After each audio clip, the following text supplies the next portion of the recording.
Vance, is this a goddamn joke to you? The voice, rough as gravel and twice as mean, sliced through the humid San Diego air. Petty Officer First Class Rick Jensen, calcine hammer, held up a length of climbing rope, dangling it like a dead snake in front of the younger SEAL's face. Leo Vance, calcine rook, stood ramrod straight, his eyes fixed on the distant shimmer of the Pacific Ocean over Hammer's shoulder. He felt the sweat trickle down his spine, a cold counterpoint to the heat radiating off the asphalt of the training ground. Is it, Rook? Did you think we were climbing a goddamn jungle gym at recess? This fraying could get a man killed. Get me killed. Is that what you want? Leo's jaw tightened. No, Petty Officer Jensen. No, Petty Officer Jensen. Hammer mimicked in a high-pitched, mocking tone. You sound like a goddamn debutante at a cotillion. You know, Vance, I still can't figure you out. You pass but AS. You made it through Hell Week, but every time you open your mouth, I expect you to ask me for a Chardonnay. A few of the other operators nearby snickered. They were packing away gear after a grueling urban combat simulation, their bodies tired but their spirits high. For them, Hammer's daily roasting of the new guy was just part of the background noise, a form of entertainment. Leo was the team's F and G, the flippin' new guy, but with him, it felt different. He was quiet, well-read, and came from money, a fact that Hammer seemed to resent with every fiber of his being. He was an outsider who had aced the tests but hadn't yet bled with the tribe. This is a SEAL team, Vance, not a book club, Hammer continued, stepping closer until he was invading Leo's personal space. His breath smelled of stale coffee and aggression. Your daddy's money can't buy you a new rope when you're hanging off a cliff face in some godforsaken hellhole. Your mommy can't write a note to get you out of it. Here you're only as good as your gear, and your gear looks like you pulled it out of a dumpster. Fix it, now, and when you're done, the armory needs a full inventory check, top to bottom. I want to be able to eat off that floor by the time you're done. You got me. Leo's eyes finally met Hammer's. There was a flicker of defiance in them, quickly suppressed. Yes, Petty Officer. Louder. Yes, Petty Officer Jensen, Leo barked out, the words sharp and clean. Hammer smirked, a cruel, satisfied twist of his lips.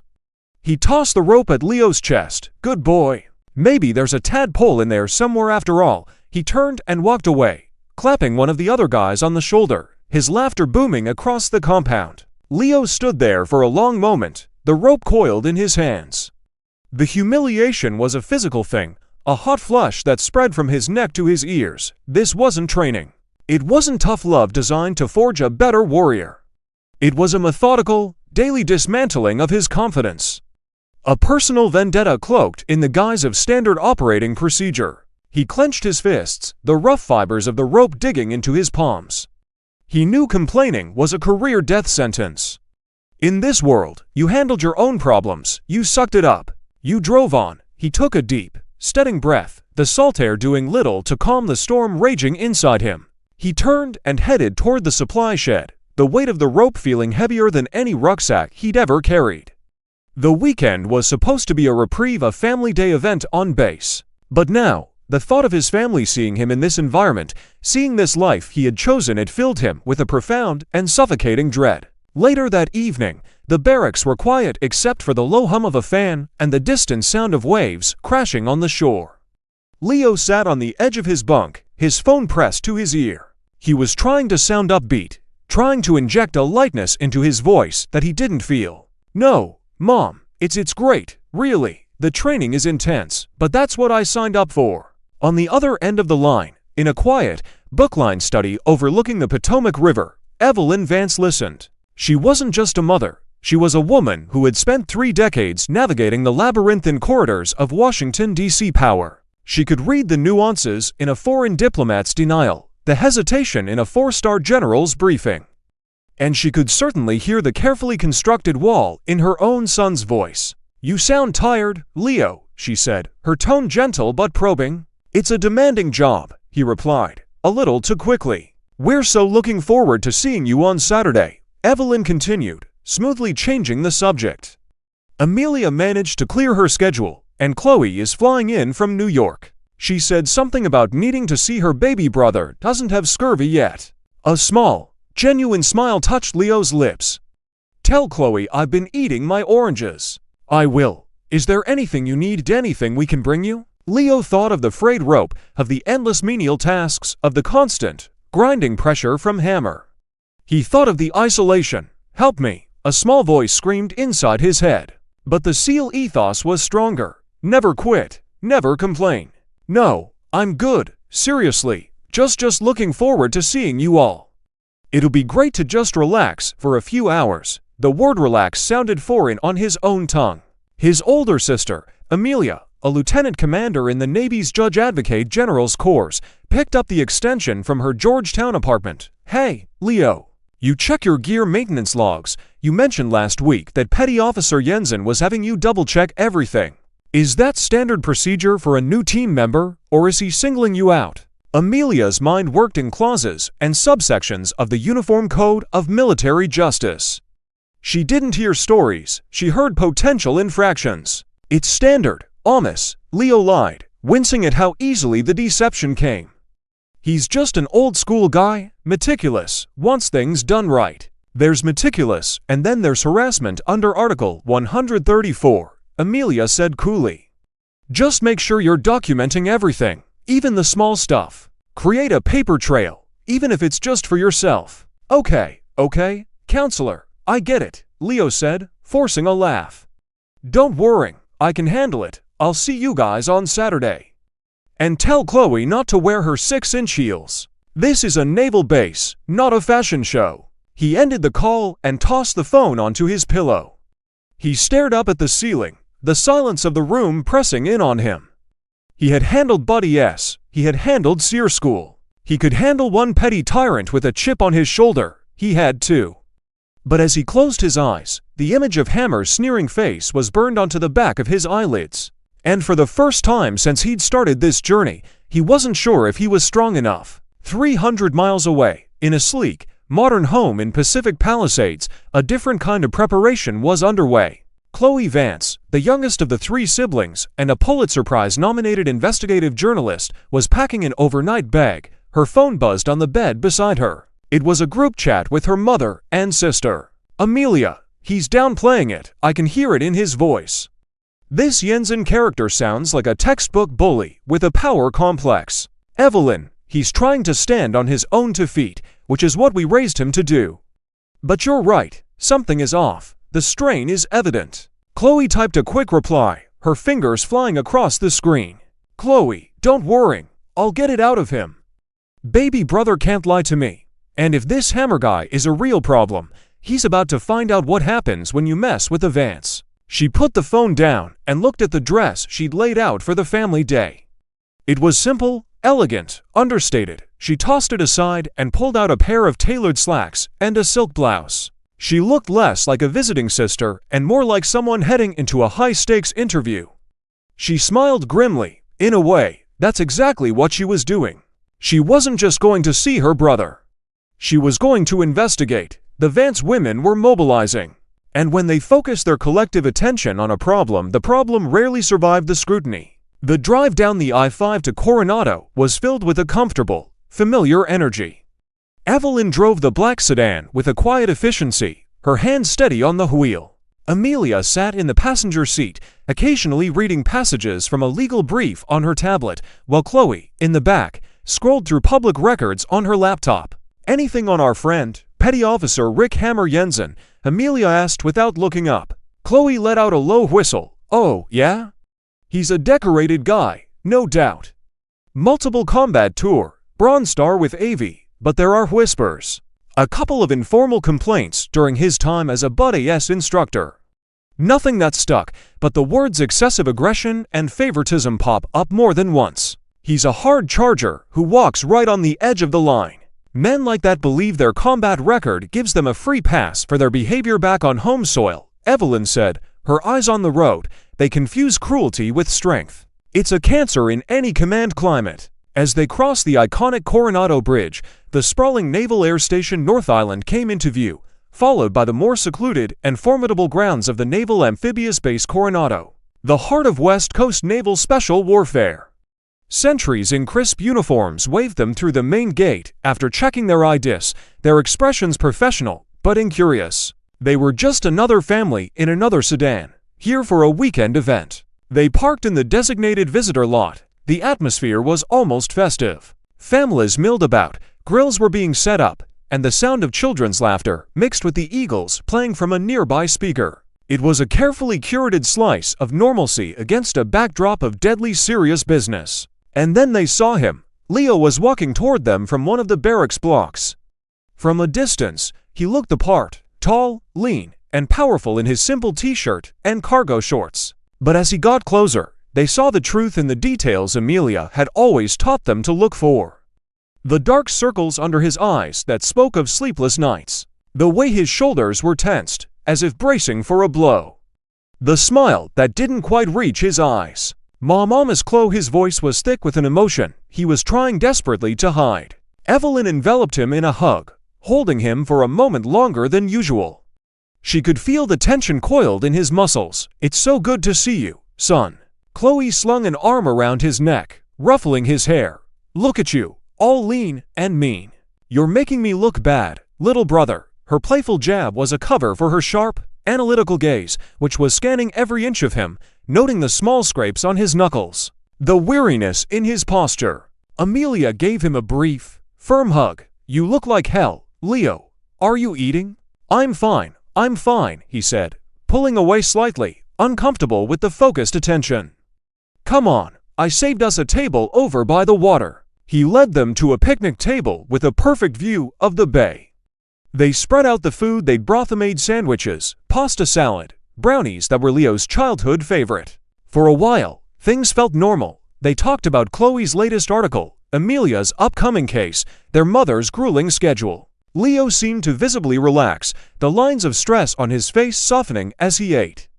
He was home. Even if just for a few hours, he was safe. The illusion was shattered by a loud, brash voice. Well, look what we have here. If it isn't our little rookie, playing house with the ladies." Leo froze, a half-eaten brownie in his hand, the blood drained from his face. Hammer, Jensen, and two of his cronies were walking toward their table. They moved with the swagger of men who owned the ground they walked on. Hammer's eyes raked over the three women, a predatory smirk spreading across his face. He stopped at the head of the table, deliberately ignoring Leo and addressing Evelyn. "Ma'am, you must be the one who raised such a sensitive boy. Must be proud." Evelyn Vance looked up at him. Her expression was perfectly placid, giving nothing away. "I'm very proud of my son, yes." Hammer chuckled, a humorless sound. He leaned his knuckles on the table, his gaze sweeping over Amelia and Chloe. "And who are you two, the welcoming committee?" Let me guess, he brought his whole fan club. "You know, we have a name for guys like him in the teams. We call them houseplants. Look good, but they're useless in a real fight. All they need is constant watering." Leo pushed himself to his feet. "Petty Officer Jensen, this is my family. We're just trying to." "At ease, Vance," Hammer snapped, not even bothering to look at him. His focus was entirely on the women. "I'm just making conversation. Trying to understand where your boy gets it from. You know, this job, it's for hard men from hard places. Not this." He gestured vaguely at the peaceful scene, at the tablecloth, at the women themselves. His tone was thick with contempt. It was clear he saw them as soft, privileged civilians who had no place in his world. "This is a family day, Petty Officer," Amelia said, her voice even and cold. "Your conduct is unprofessional." Hammer threw his head back and laughed. "Unprofessional? Oh, honey, you have no idea. This is me being nice. You should see me at work." He then looked directly at Leo, his voice dropping to a menacing growl. "Maybe you should take your mom and your sisters and go back to your country club, Vance. You're out of your league here." The insult hung in the air, sharp and ugly. Leo's hands were balled into fists at his sides, his face a mask of shame and fury. He had wanted to protect his family from this, and instead, he had led them right into the lion's den. He saw the pity in the eyes of the other families nearby, who were pretending not to watch. It was 1,000 times worse than any physical punishment Hammer could have devised. He had been humiliated in front of the three people whose respect he valued most in the world. A quiet click broke the tension. Everyone turned to look at Chloe. She was holding up her phone, the small red light indicating it was recording. She held Hammer's gaze, her expression unblinking. "I'm sorry," she said, her voice deceptively sweet. "I just want to make sure I get your name right for the article I'm writing."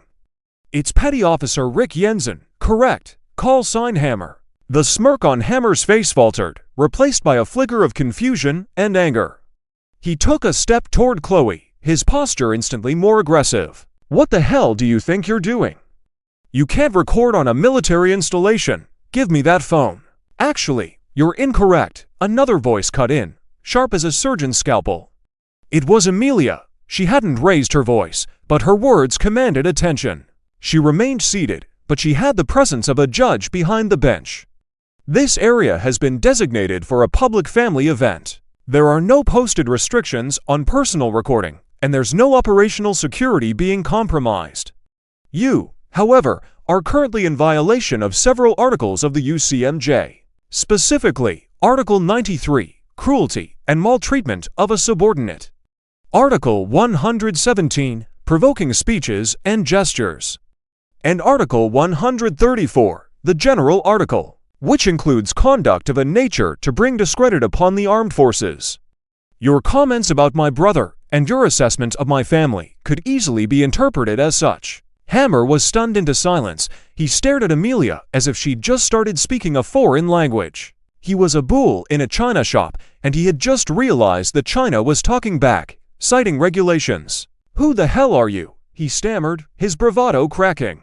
Before Amelia could answer, the base commander, Captain Miller, began walking over, alerted by the tense standoff. He was a man used to projecting calm authority, and he looked annoyed that his peaceful family day was being disrupted. "Petty Officer Jensen, is there a problem here?" Captain Miller asked, his eyes taking in the scene. Hammer straightened up, relieved to be on more familiar ground. "No problem, Captain. Just welcoming the family of our new guy here." "It looked a little more than welcoming," Miller said, his gaze falling on the Vance women. He offered a polite, professional smile. "Ma'am, I'm Captain Miller, the commanding officer here. I hope my man wasn't giving you any trouble." It was then that Evelyn Vance, who had remained silent throughout the entire exchange, slowly and deliberately stood up. She was not a tall woman, but she possessed a stillness, a gravitas, that made everyone else seem loud and clumsy. She met the captain's eyes, her own gaze clear and direct, devoid of anger but filled with an unyielding authority. "Captain Miller," she said, her voice quiet but carrying across the suddenly silent picnic area. "I don't believe we've been formally introduced." She extended a hand, not in greeting, but as a clear, unmistakable gesture of command. "Evelyn Vance." Captain Miller took her hand, a slightly puzzled look on his face. The name sounded vaguely familiar. Evelyn held his gaze. "I'm the Under-Secretary of the Navy." The words dropped into the conversation with the force of a grenade. Captain Miller's smile didn't just vanish. It was annihilated, the color drained from his face. His hand, which was still holding hers, went limp. He stared at her, his mind struggling to process the information. The Undersecretary of the Navy, one of the highest-ranking civilian officials in the entire Department of the Navy, was standing at a picnic table at his base, dressed in a simple blouse and slacks. Hammer Jensen's jaw went slack, the blood drained from his face, leaving a pasty, grayish pallor. His eyes darted from Evelyn, to the stone-faced lawyer sister, to the journalist sister, who was still recording, and finally to Leo, who looked as shocked as anyone. The world had just tilted on its axis. The houseplant, the rich kid, the sensitive boy he'd been tormenting for months, was the son of his boss's boss's boss. "Captain," Evelyn continued, her voice still perfectly level, betraying no emotion. "I was just enjoying a visit with my son, Special Warfare Operator Second Class Vance." She made sure to use his proper title, a subtle jab at Hammer's constant belittling. "And I've just been made party to a deeply disturbing example of the command climate you are fostering here." She paused, letting the weight of her words sink in. "I believe you, and I need to have a conversation. In your office, now, and I suggest you bring Petty Officer Jensen with us. He appears to have some testimony that will be invaluable." The silence that followed was absolute. The sound of the waves, the distant music, the children's laughter, it all faded away into a muffled roar. All that existed was the cold, hard reality of the moment. Hammer stood frozen, a monument to his own catastrophic miscalculation. He wasn't just in trouble. He had, in the space of 5 minutes, ended his own career, and he knew it. The storm had finally broken, and he was standing directly in the eye of the hurricane. Captain Miller's office was a shrine to a successful naval career. Plaques, commemorative photos, a model of a destroyer on the credenza. But now, it felt like a defendant's holding cell. Miller stood stiffly behind his desk, looking like a man who had just been told his ship was sinking. Evelyn Vance sat in the chair opposite him, a position usually reserved for visiting admirals. She wasn't yelling. She wasn't angry. She was something far more terrifying. She was clinical. Amelia stood to her mother's left, her arms crossed, her expression unreadable. Chloe stood to her right, her phone now put away, but its presence felt like a ghost in the room.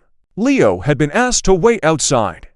This was no longer a family matter. This was official. Captain, Evelyn began, her voice cutting through the thick silence. Let's be clear about what I witnessed today.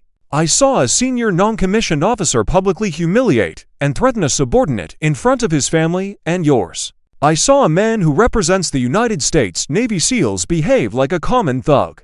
And I saw a command so permissive that he felt comfortable doing it in broad daylight, in front of his own commanding officer. Miller swallowed hard. Ma'am Undersecretary, I assure you, this is an isolated incident.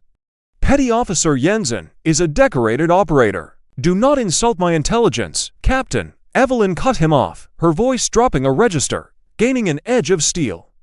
Decorations are a record of past bravery. They are not a license for present-day tyranny. Bullies like Jensen don't exist in a vacuum.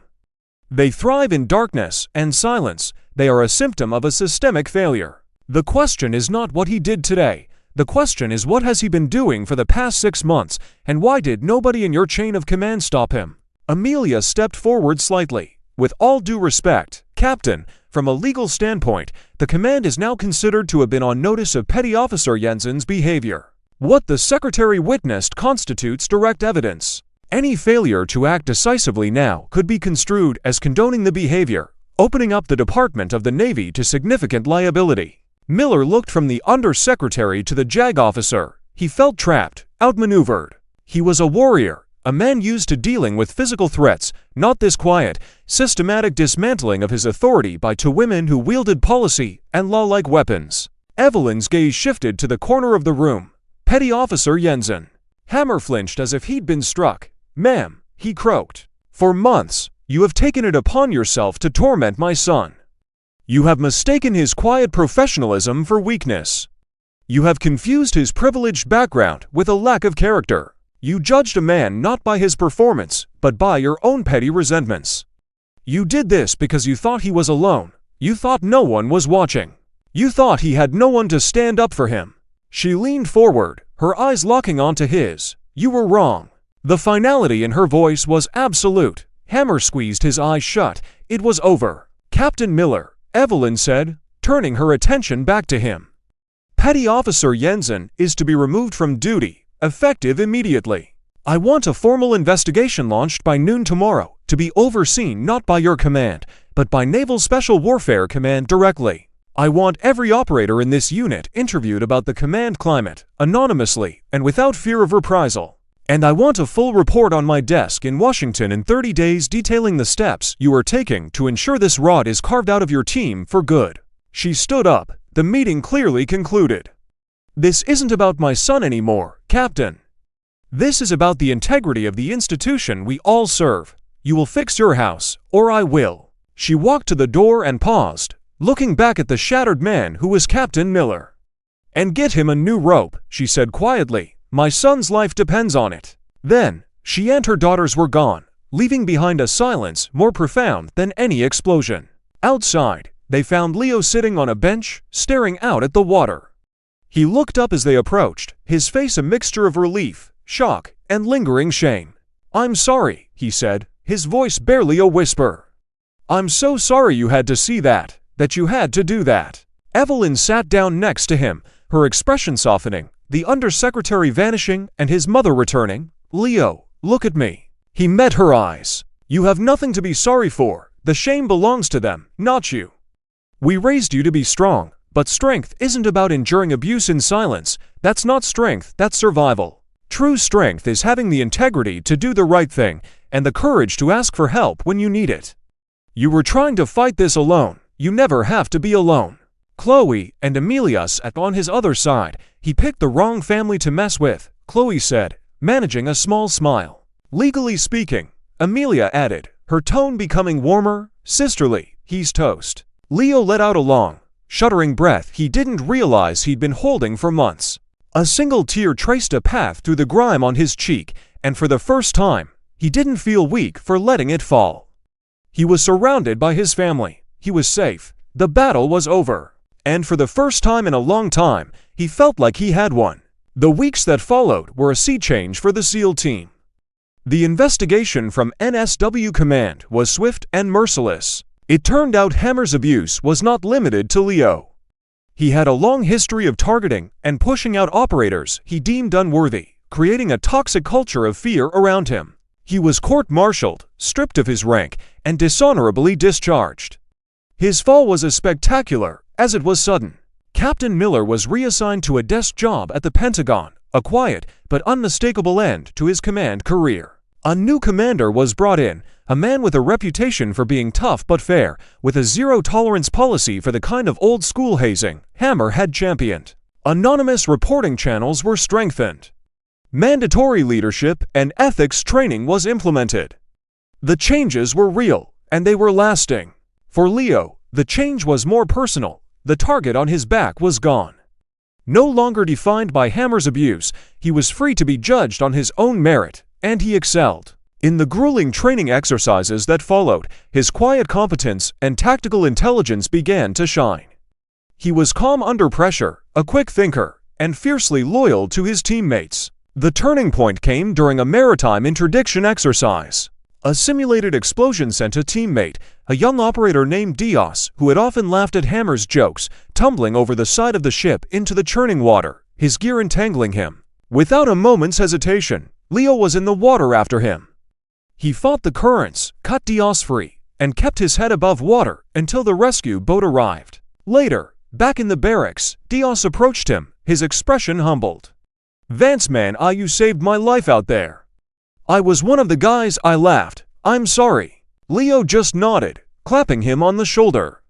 "We leave no man behind, Diaz. That's the code. We're brothers." In that moment, he ceased to be Rook. He was just Vance, a teammate, a brother. He had finally found his place, not because of his family's power, but through his own actions. 6 months later, on his first real leave, Leo sat with his mother in her study, the late afternoon sun streaming through the window. He was different now. The weariness was gone, replaced by a quiet confidence that seemed to radiate from him. "You know," he said, looking at the photos on her discone of him as a boy, one of his sisters, one of their father, a respected diplomat who had passed away years earlier. "For the longest time, I thought being a SEAL meant I had to be an island. That I had to cut myself off from who I was, where I came from. I thought your world and my world couldn't coexist." Evelyn smiled. "And now I know that's not true. My strength doesn't just come from my training. It comes from here," he said, gesturing around the room. "At the books, the photos, at her. It comes from you, all of you. Knowing you have my back, that's a better weapon than any rifle." He had learned the most important lesson of all. True power isn't about intimidation or dominance. And true strength isn't about enduring pain alone. It's about integrity, honor, and the unbreakable bonds of family. It's about knowing who you are and never being afraid to stand up for it, knowing that you never, ever stand alone. A storm had threatened to break him, but with the help of the people who loved him, he had not only survived it, he had learned how to command the thunder. If this story resonated with you, if it touched on the importance of family, courage, and standing up to injustice, please let me know in the comments below. Your stories and your feedback are what build this community. Every subscription and every like helps us to bring more content like this to light. And if you know someone who might be fighting a silent battle of their own, someone who needs a reminder that they are not alone, please share this video with them. Thank you for watching, and we'll see you in the next story.